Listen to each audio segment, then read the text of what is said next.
Welcome at Behind the Scenes studio tour here in Kista at Ericsson head office. I'm here with Rebecka.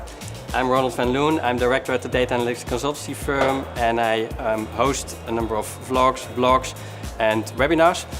Rebecka, maybe you can do a short introduction? Yeah, thank you. My name is Rebecka Cedering Ångström. I'm a director at Ericsson Network Society Lab, and my job is actually to look at how digitalization is influencing societies, industries and consumers, users, like you and me.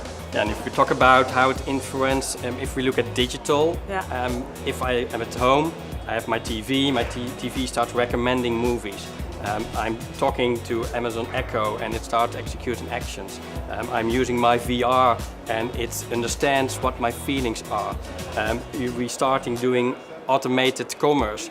We have smart surveillance, we have smart meters. It's getting smart. So what is your opinion about digital getting smart?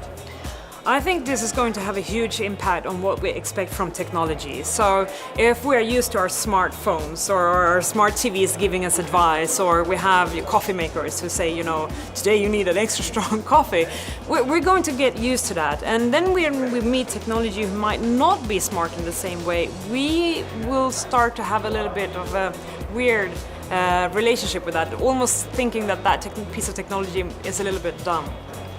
So if you look about dumb or smart technology, behind all this is artificial intelligence, machine learning and connecting all the devices, IoT. What are the main challenges you see to get to the smart society from this technology perspective?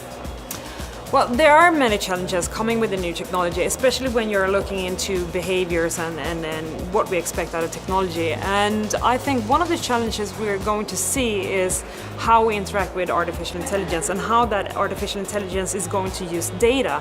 If there's very little data needed just to draw a very deep analysis about you or your behavior, you can really start talking about what is your privacy in this and who's learning from your behavior. So privacy is of course one of the areas that is going to be a challenge. Definitely. And another nice development is that we see the virtual world is basically merging with reality. If you look to this new development, what is this going to bring us from customer experience perspective? Well, I think the merging of virtual or augmented together with physical reality is really interesting. It's still a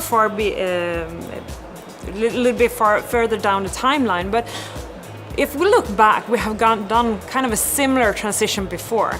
You remember like the old computers that you had in your home, you had one computer and you went to that computer and then you went online. Like internet was really another place you went to. And today it's seamless all around us in everything that we do, from our wearables and coffee makers to when you're out and trying to catch a bus, or getting data on when you need to leave in order to get to your meeting. So now internet is kind of seamless. We don't talk about online or offline.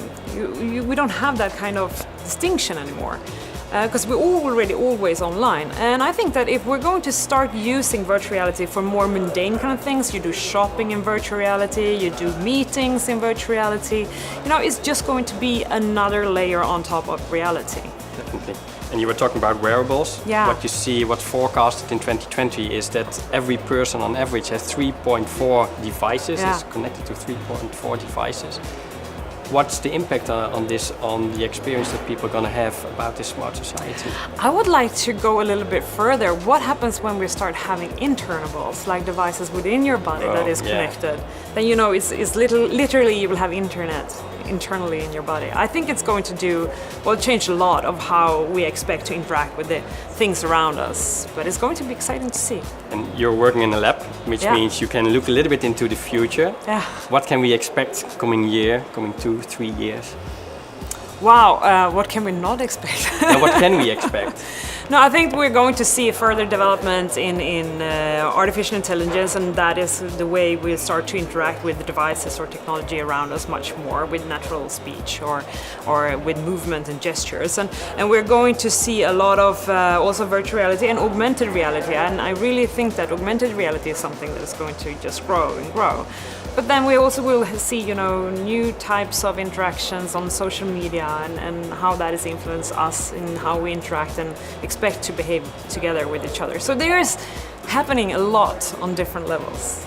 Rebecka, thanks a lot for having me here at your beautiful lab with all these nice new developments. Thank you for watching behind the scenes at Ericsson here from Kista. Thank you.